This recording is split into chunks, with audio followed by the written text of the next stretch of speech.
Mes chers amis, la paracha de Bo qu'on va lire cette semaine, c'est une paracha charnière dans toute cette période des Shovavim. Parce que c'est la paracha durant laquelle enfin le peuple juif va sortir d'Égypte. Et le soir du Seder, on se réjouit tous autour de la table du Seder. On est tellement joyeux. Enfin, Baruch Hashem, l'abolition de l'esclavage. Enfin, Baruch Hashem, on est sorti de cette Égypte tellement terrible. La question qui va se poser, c'est une question choquante. Je l'admets, je l'avoue, mais je vous demande de me laisser la poser. Et c'est souvent en posant des questions, quelquefois qui sont un peu choquantes, qu'on peut réussir à arriver à des conclusions qui sont vérités et tellement importantes. Question choquante. Pourquoi est-on tellement joyeux ?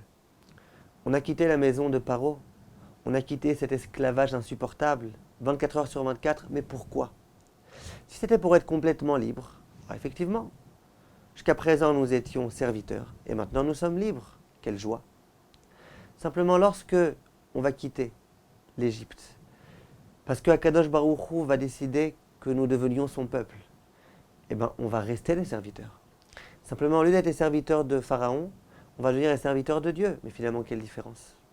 Il y a une halakha, c'est que lorsqu'un maître vend son serviteur à un autre maître, eh bien le serviteur, il reste serviteur. Simplement, c'est plus le serviteur de monsieur A, c'est le serviteur de monsieur B. Donc dans tous les cas, on reste dans cette condition insupportable de serviteur. Et dans tous les cas, au jour d'aujourd'hui, quand on se lève le matin, on est serviteur de Dieu. Tellement de halachot, tellement de mitzvot, jusqu'au soir quand on va aller dormir. Tellement de halachot. On est resté des serviteurs. Alors pourquoi cette joie-là ? Cette question-là, un peu arrogante, je vais vous dire qui est-ce qui la pose. Qui est-ce qui a posé cette question ? Qui est-ce qui peut poser une telle question ? C'est pas moins que Paro. En effet, au début de la paracha, lorsque Moshe Rabbeinu va demander à Paro « Laisse-nous s'il te plaît partir quelques jours pour aller servir Dieu ». À ce moment-là, Paro va lui dire « D'accord, mais juste, j'aimerais te poser une question. Mi va mi aolchim. Qui est-ce que tu souhaites libérer pendant quelques jours pour aller servir Dieu ? C'est qui ces personnes-là qui vont aller servir Dieu ? Moshe Rabbeinu, il ose lui répondre. Et il lui dit Binarenu ou biskenenu nelech. Nos jeunes et nos personnes âgées. Bevanenu ou bivnotenu. Nos garçons, nos enfants garçons et nos filles. Betsonenu ou bivkarenu nelech. Et on va aller même avec notre bétail.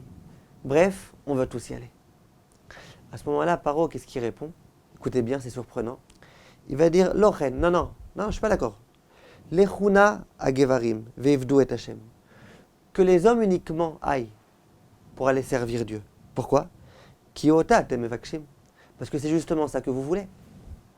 Et là, on a affaire véritablement à un dialogue de sourds. Paro demande à Moshe Rabbeinu qui est-ce que tu souhaites envoyer. Moshe Rabbeinu répond on veut tous y aller. Et la parole lui dit non, que les hommes, parce que c'est ça que vous voulez. Mais c'est pas vrai, c'est pas ça qu'on veut. Tu m'as demandé ce que je voulais, je t'ai dit. Les garçons, les filles, les vieillards, tout le monde, les hommes, les femmes. Alors pourquoi Paro il répond et il dit que les hommes, parce que c'est ça que vous demandez. Mais c'est pas ce qu'on a demandé. C'est un véritable dialogue de sourds. Comment comprendre ce qui se passe ici ? J'ai entendu une fois du Rav Shlomo Levinstein un pshat vraiment extraordinaire. Il explique comme ça. Il dit Paro est venu voir Moshe Rabbeinu. Il lui dit qui est-ce que tu souhaites envoyer ? Tu veux servir Dieu ? Qui tu souhaites envoyer ? Moshe lui dit, on veut tous y aller. Les grands, les petits, les hommes, les femmes. Sur ça, Paro, il vient voir Moshe Rabbeinu, il dit, mais tu es fou ou quoi ? T'es complètement fou.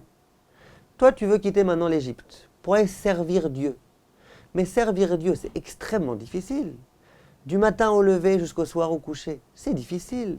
Tellement de lois, et les jeûnes, et les machins, c'est tellement contraignant, tellement difficile. Tu vas prendre tes enfants pour servir Dieu, mais ils vont mourir, ils ne vont pas tenir le coup. Les femmes, mais elles n'ont pas la force, les femmes.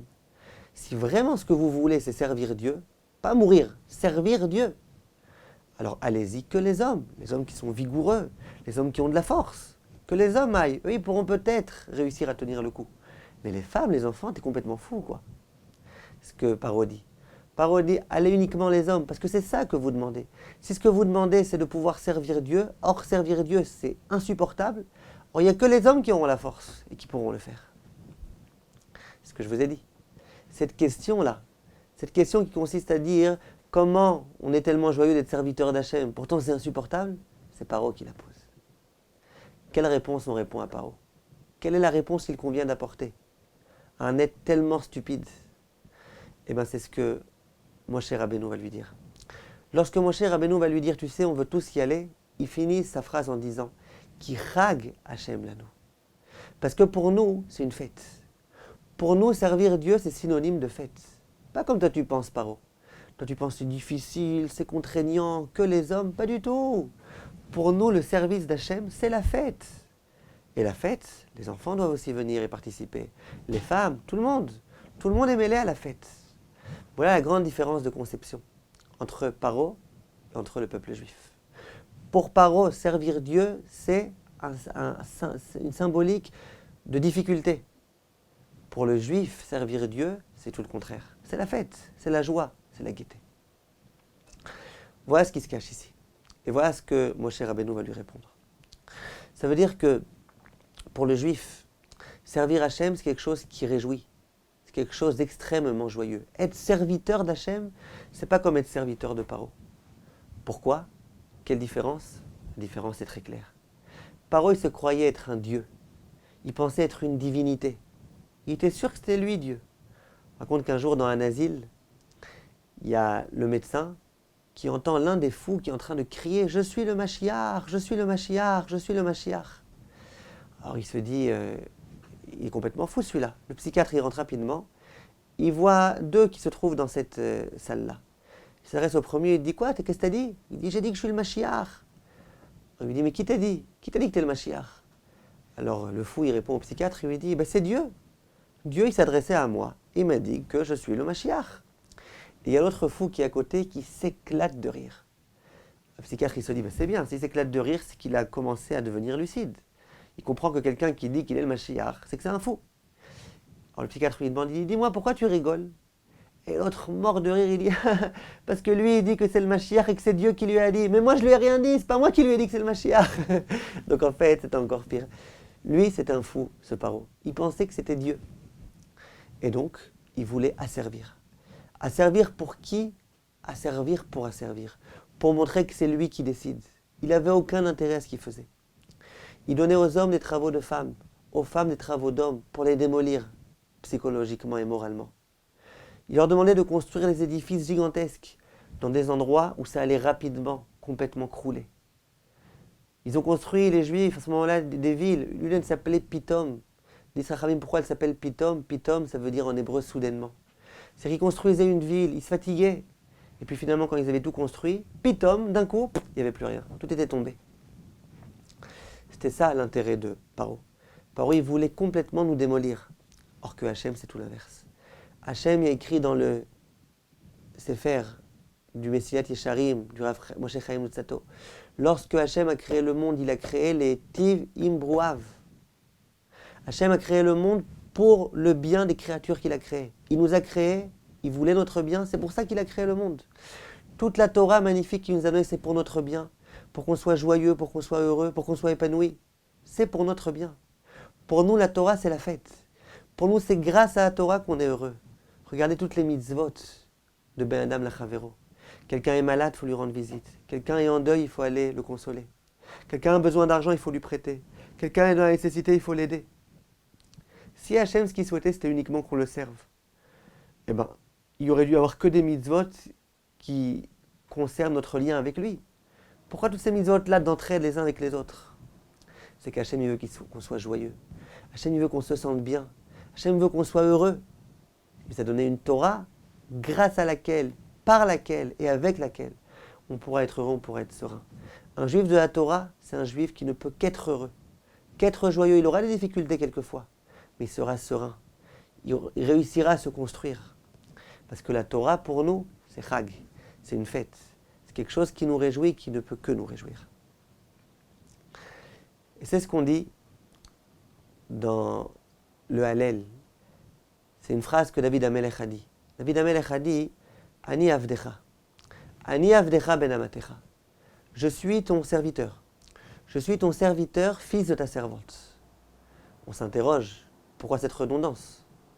Si tu voulais dire « Je suis ton serviteur », tu n'avais qu'à dire uniquement « Je suis ton serviteur ». Et si tu as peur qu'on ait un QI pas suffisamment grand et qu'on ne sache pas que si je suis son serviteur, c'est que je suis le fils de ta servante, on aurait dû dire depuis le début, je suis ton serviteur, fils de ta servante. Pourquoi avoir besoin de le dire 2 fois? Je suis ton serviteur, fils de ta servante. On a compris. Dit le Octave Sofer une idée très très belle. Il dit il y a 2 types de serviteurs. Il y a un serviteur qui est né au tout début en étant libre. Il a connu qu'est-ce que être libre. Et ce serviteur-là, un jour, il n'avait pas d'argent, il était surpris à voler, il a été vendu en tant que serviteur. Il commence à comprendre la différence entre la liberté et la servitude. Et celui-là, son aspiration, ce sera toujours de pouvoir enfin retrouver la liberté. Dès qu'il pourra, il essaiera de retrouver la liberté. Par contre, il y a un autre serviteur. Ce serviteur-là, c'est celui qui est né serviteur. Sa maman était servante, son papa était serviteur, ils ont eu un bébé, ce bébé est né serviteur. Ce serviteur, il n'a jamais connu le goût de la liberté. Il a toujours été serviteur, il n'a jamais rien connu d'autre. Si vous venez voir ce serviteur et que vous lui dites, dis-moi, tu as envie qu'on te libère? Il dit surtout pas. Quoi, si je suis libéré, comment je vais manger, comment je vais boire? Là, je suis tellement bien. J'ai un maître qui s'occupe de moi, qui se préoccupe de moi, c'est lui qui fait tout. Si je suis libéré, comment je vais m'en sortir? Un homme qui n'a jamais connu le goût de la liberté, il n'a aucune envie d'être libéré. Il est content, il accepte cette situation-là, le serviteur. Bien David Amelech et dit à Kadosh Baruch Hu, Hachem, je suis ton serviteur. Mais ne crois pas que je suis un serviteur qui n'ait qu'une envie, c'est d'un jour pouvoir être libre. Non, je suis un serviteur, fils de ta servante. Je suis né dans cette condition-là et je souhaite rester dans cette condition-là. Parce que c'est la condition la meilleure. Être serviteur d'Hachem, c'est le mérite le plus grand qui puisse exister. C'est la fête, qui rag Hachem l'anneau. Et c'est avec cette idée-là qu'il faut qu'on vive. Et je peux vous dire, mes chers amis, j'ai connu des gens qui ont fait Teshuvah, justement pour ça. Parce qu'ils ont compris, ils ont vu, ils ont ouvert leurs yeux. Et ils ont vu que le juif de la Torah, c'est un juif joyeux. C'est un juif épanoui. Aujourd'hui, tout cet élan de Teshuvah, il provient de ça. Les gens, ils comprennent que la Torah, c'est synonyme de fête. Mais pas comme on peut croire, que dans ce monde-ci, c'est extrêmement difficile, extrêmement embêtant, extrêmement insupportable. Simplement plus tard, on aura le droit au Olam Haba. Non, même dans ce monde-ci, la Torah, c'est la fête. Même dans ce monde-ci, on prend les enfants et on prend les vieillards, on prend les gens malades, on prend tout le monde. Tout le monde peut, tout le monde a le droit, tout le monde souhaite servir à Kadosh Baruch Hu. Si on pense que dans ce monde-ci, on doit vivre un mauvais quart d'heure, qui malheureusement souvent est beaucoup plus qu'un quart d'heure, et qu'ensuite au Olam Haba on pourra kiffer, on est à côté de la plaque. La Torah, c'est pas ça. La Torah dans ce monde-ci, elle est synonyme de fête. Et c'est ce qu'il faut qu'on n'oublie pas. Et si on comprend bien ça, on pourra servir à Kadosh Baruch Hu avec encore plus de joie et de gaieté. Kol tov, mes chers amis, et à bientôt.